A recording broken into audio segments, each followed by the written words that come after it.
rádio nasceu no Brasil oficialmente em 7 de setembro de 1922, nas comemorações do centenário da independência do país, com a transmissão à distância e sem fios da fala do presidente Epitácio Pessoa, na inauguração da Radiotelefonia Brasileira no Rio de Janeiro. Ocasião do primeiro centenário da proclamação da independência de nossa adorada nação. Entretanto, pelo fato de a memória nacional sobre a radiodifusão no país não ter sido muito bem preservada, há algumas divergências, visto que alguns estudos apontam que o veículo de comunicação começou a operar em território brasileiro em 1919 com a Rádio Clube de Pernambuco, inclusive mostrando que o Brasil é pioneiro em relação aos Estados Unidos. Em 1900, o Jornal do Comércio relatou que a primeira experiência de transmissão ocorreu em 1893, através do padre gaúcho Roberto Landel de Moura. Porém, sem recursos ou apoio, ele não patenteou seus inventos. Foi então que o físico italiano Marconi, em 1898, patenteou o telégrafo sem fio e mais tarde a radiodifusão mundial.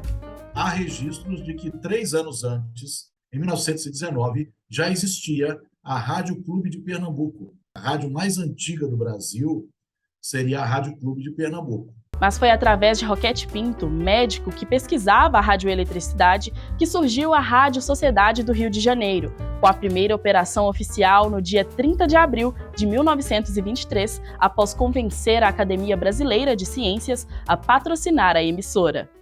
Graças a Edgar Roquete Pinto, esses equipamentos que foram usados nessa primeira transmissão oficial foram aproveitados para serem usados na inauguração da primeira emissora, que é a Rádio Sociedade do Rio de Janeiro. Nós vamos considerar que já existia a Rádio Clube de Pernambuco desde 1919, mas então a Rádio Sociedade do Rio de Janeiro foi inaugurada em abril de 1923 por Edgar Roquete Pinto, porque ele já via naquela época o potencial de difusão de educação e cultura que o rádio tinha.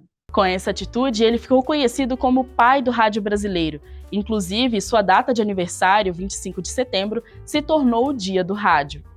Apesar desse espírito dele empreendedor e humanitário, os primeiros anos do rádio foram de uma programação muito elitista. O rádio não era para o grande povo, para a grande população. Somente membros da elite econômica da época que tinham condições de comprar os equipamentos, então eles faziam rádio para eles mesmos. Então era uma programação muito voltada para os gostos da elite da época. Somente a partir dos anos 30, pela batuta do governo Getúlio Vargas, é que o rádio ganha o impulso que precisava para se tornar o grande meio de comunicação de massa que se tornou e que é ainda hoje.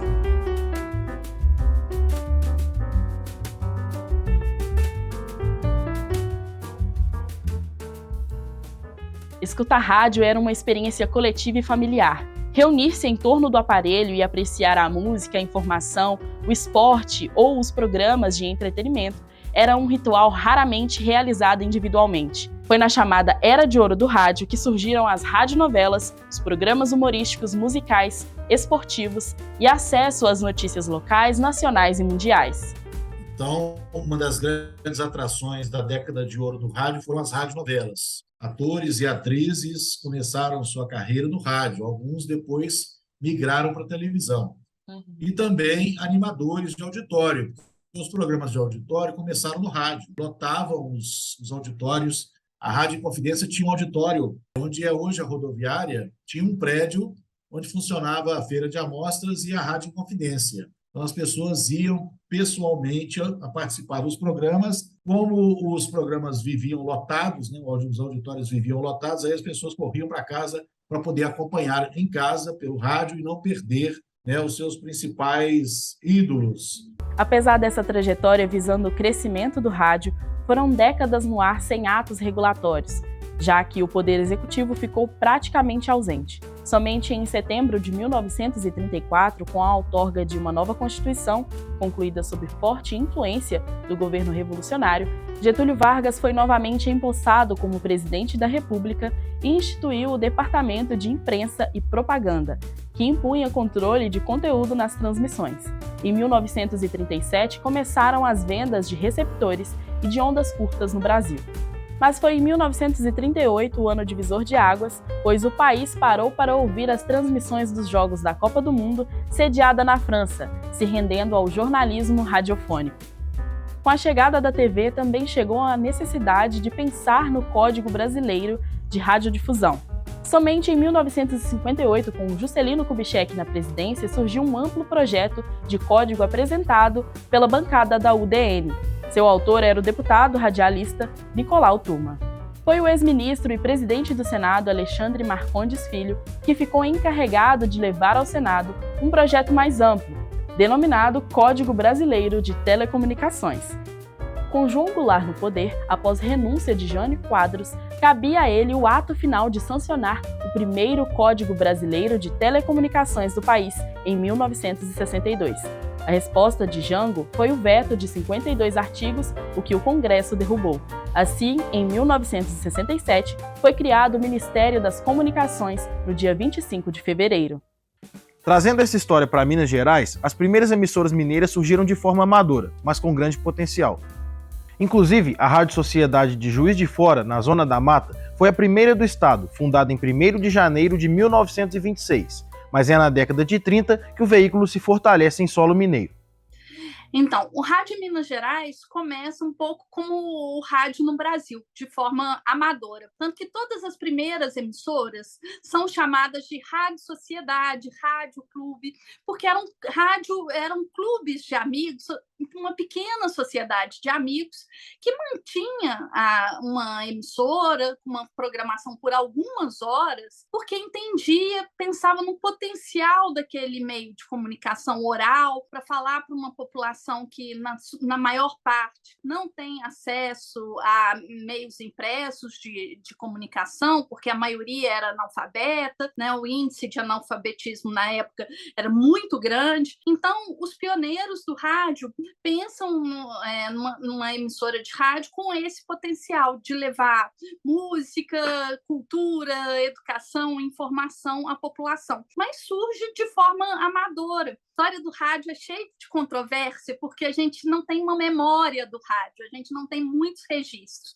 mas tem alguns documentos que dizem que a primeira emissora realmente foi a Rádio Sociedade de Juiz de Fora, que nasceu em janeiro de 1926. E aí há controvérsias, porque aí tem pessoas que falam, mas é uma emissora que não transmitia com regularidade, outras pessoas consideram só a história oficial, as emissoras lançadas pelo poder público, mas é na década de 30 que o rádio se fortalece em Minas Gerais. 1931 é inaugurada a Rádio Mineira, 1936 é inaugurada, em agosto de 36, a Rádio Guarani. Poucos dias depois, em setembro de 1936, a Rádio Inconfidência. E aí essas emissoras, principalmente a Inconfidência, que era ligada ao Ministério da Agricultura, surgem com uma missão de falar da nova capital, né? Belo Horizonte tinha então 30 e poucos anos de inauguração, para o resto do estado. Sabemos que, independente de qual emissora realizou a sua primeira transmissão em Minas Gerais, a chegada do rádio foi de extrema importância para a população do estado. Nas primeiras décadas do século XX, o rádio, eu diria que era fundamental, principalmente considerando que a maioria da população era rural, não estava nos centros urbanos do estado, e também a maior parte da população, os índices mostram, era analfabeta. Então, um meio de comunicação oral e que tem um alcance a longas distâncias, é muito importante para unificar esse estado. A Rádio Inconfidência, por exemplo, surge como uma iniciativa principalmente do Ministério da Agricultura para falar da recém-inaugurada Belo Horizonte, da nova capital mineira, para os trabalhadores e trabalhadoras rurais. Inclusive, está no ar até hoje, um programa que se chama A Hora do Fazendeiro. Com toda essa história, percebemos que desde o início o rádio lutou, se adaptou e reinventou para conquistar o seu espaço. Mostrando sua força ao longo de tantos anos, conseguiu, em 2005, realizar as primeiras transmissões no sistema digital no Brasil. Traçando esse caminho, foram surgindo as novidades tecnológicas, consequentemente, as multiplataformas. O rádio, ele passou por uma mudança muito grande nos últimos anos, mas ele sempre foi um veículo muito facilmente mutável, né?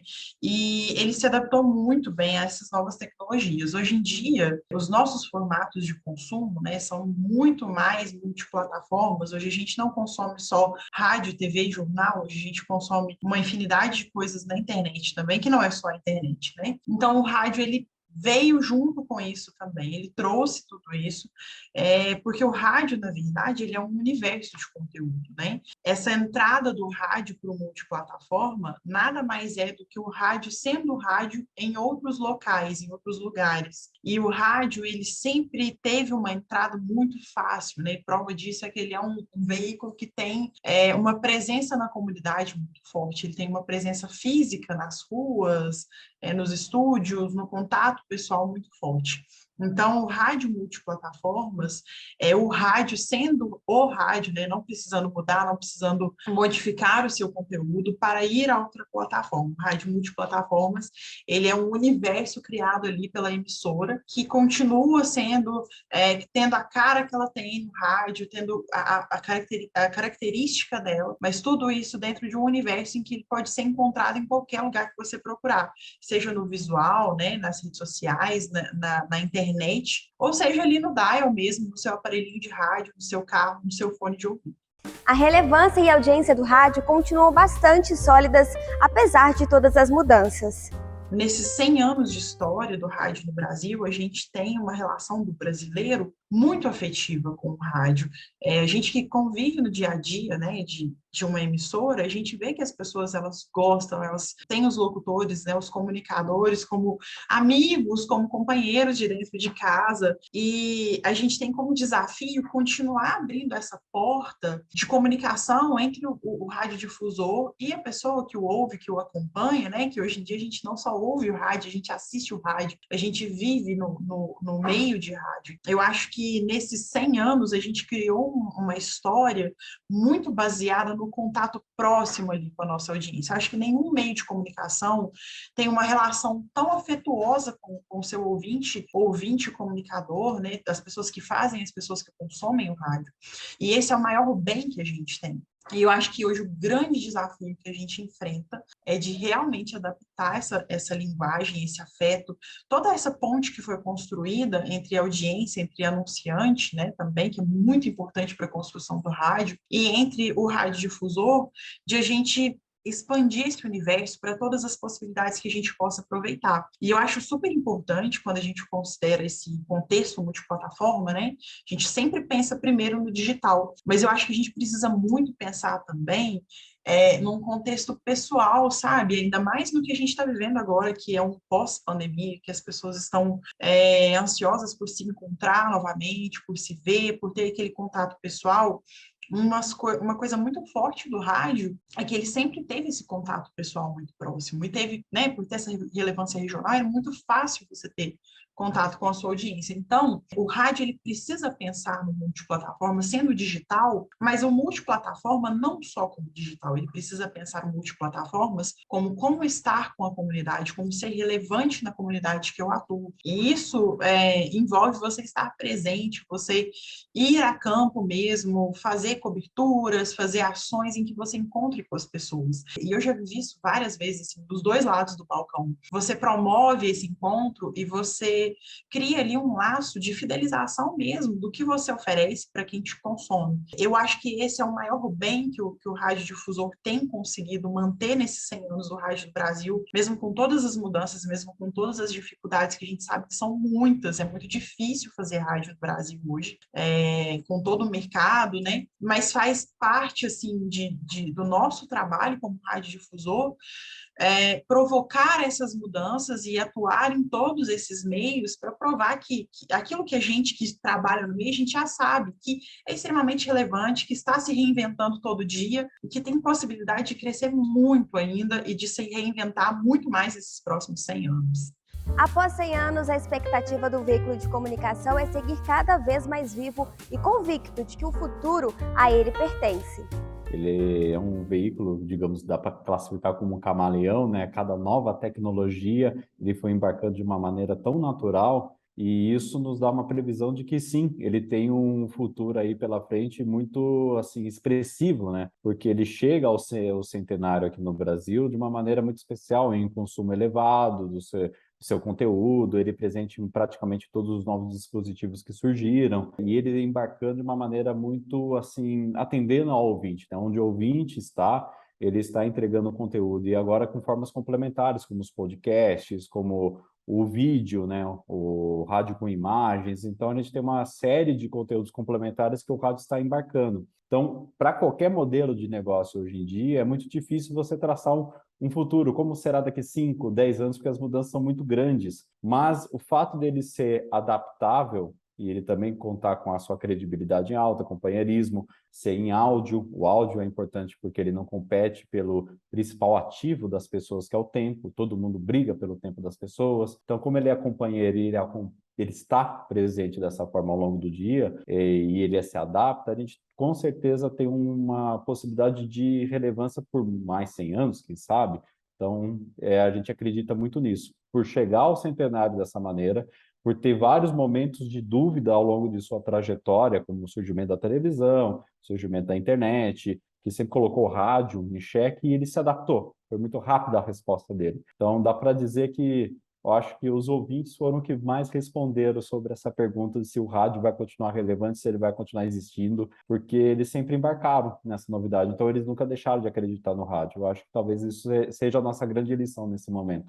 A perspectiva é que o crescimento do consumo de rádio permaneça em alta nos próximos anos. Lá em 2020, quando teve o boom, né, o crescimento do consumo de informação, aí depois, posteriormente, teve uma certa parte da população que teve uma fadiga do excesso de informação. Isso é comum. Estou falando que informação é ruim, mas quando você vai acumulando muito um determinado conteúdo, é possível que você tenha que adquirir outro conteúdo, entretenimento, por exemplo. Então, toda essa oscilação no costume, no comportamento das pessoas, foi vantajoso para o rádio, porque o rádio entrega informação com credibilidade, o rádio entrega conteúdo de entretenimento também com qualidade, do jeito que as pessoas estão interessadas. E aí a grande dúvida era assim, beleza, teve um grande volume de audiência superior ao que a gente estava vendo antes. Isso vai continuar depois da pandemia? Pelo jeito, sim, porque a cada atualização de pesquisa de consumo de rádio no Brasil e lá fora, os números são crescentes. Então, por exemplo, vou pegar o exemplo do mercado de São Paulo. O melhor número do rádio hoje, desde 2018, acontece agora. Então, assim, estamos em alta. O rádio está com consumo elevado. Então, pelo jeito, ele reteve essa audiência. E talvez isso passe não só pelo volume superior no período pandêmico, mas também pelo aumento da abrangência da entrega de conteúdo do rádio. Então, ele está cada vez mais conversando melhor com as novas plataformas. E quando eu falo assim, crescimento do rádio, a pessoa não pode imaginar só no digital. Ela está acontecendo também no receptor de rádio. Então, conforme as pessoas também vão retomando as suas rotinas, elas também continuam embarcando no rádio, ou talvez ouvindo até mais, porque gostaram da experiência. Então, isso tudo está acontecendo. Agora, a grande questão vai continuar acontecendo? Vai depender da nossa entrega. Se a gente continuar relevante com a entrega legal, embarcando em tudo que é a novidade para onde o público está, ele vai continuar forte dessa maneira. Por exemplo, durante esse período, a gente teve até mais uma rede social, que é o TikTok. E tem muita rádio lá conseguindo relevância, assim, assustadora no TikTok. Então, isso é legal, a gente realmente está sabendo trabalhar com as plataformas. Essa evolução é ainda mais expressiva em Minas Gerais, visto que as últimas pesquisas apontam a capital mineira com o maior alcance de rádio. Olha, Minas Gerais é um caso à parte, vou te ser bem sincero, porque o maior alcance, segundo a Canta, de rádio, é na Praça Belo Horizonte. Se tem alguma dúvida que o mineiro não acompanha a rádio, assim, não pode ter essa dúvida. Os números não comprovam como é forte a penetração do meio na população. A população acompanha, e o rádio de Minas é muito diversificado e muito, assim, entrega um conteúdo local de qualidade. E isso é comprovado pelos números. Então, assim, é sempre empolgante falar do rádio de Minas.